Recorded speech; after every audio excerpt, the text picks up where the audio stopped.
ঢাকা শহরের অলিগলি এখন আর শুধু আবাসিক এলাকা নয়, এগুলো যেন কোচিং সেন্টারের নতুন ঠিকানা।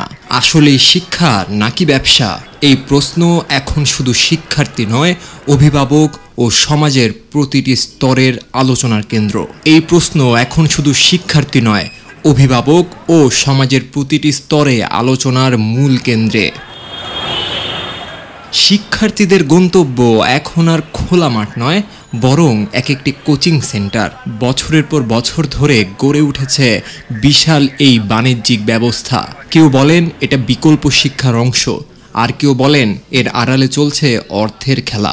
লালমাটিয়া হাউজিং সোসাইটি যে স্কুলটা, সেটার থেকে পড়াশোনা করছি। তো পড়াশোনা যখন করলাম, কোচিং যখন করি, তো কোচিং করার পর কোচিং যেই মান্থলি যেই ফিস তারা নিচ্ছে তার চেয়ে ডাবল নেওয়ার চেষ্টা করছে। কোচিংয়ের নামে একটা ব্যবসা চালু করছে তারা।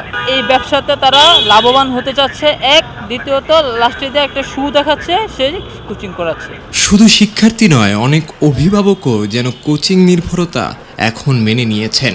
লেখাপড়া যেন ভালো হয়, বা একটা প্রতিষ্ঠানে যেন খাড়া হইতে পারে, বা লেখাপড়ার পাশাপাশি যেন একটা কাজকর্ম শিখতে পারে, এই জন্যই তো আমরা কোচিং করাই। পোলাপান তো ঘরে লেখাপড়া করে না, কোচিং দিতেছি যে লেখাপড়া করে, ভালোভাবে কথা শুনে ভালো হয়, বা ছেলের মানুষের মতো মানুষ করতে পারি, এই কারণেই তো কোচিংয়ে দেওয়া।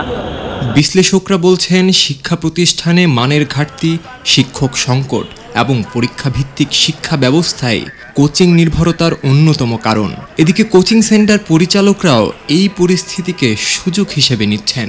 যে যখন একজন এক্সপিরিয়েন্স প্যানেলের আন্ডারে আসে, তখন তার যে গোলটা খুবই নিকটে চলে আসে এবং তার রেশিওটা বেড়ে যায়। এই জন্য কোচিং নির্ভর হচ্ছে স্টুডেন্টরা, গার্ডিয়ানরা এটা ভরসা পায়। কারণ আমরা জানি যে এখনকার স্টুডেন্টদের মানসিকতা আসলে পড়াশোনার মধ্যে আসলে সবার থাকে না।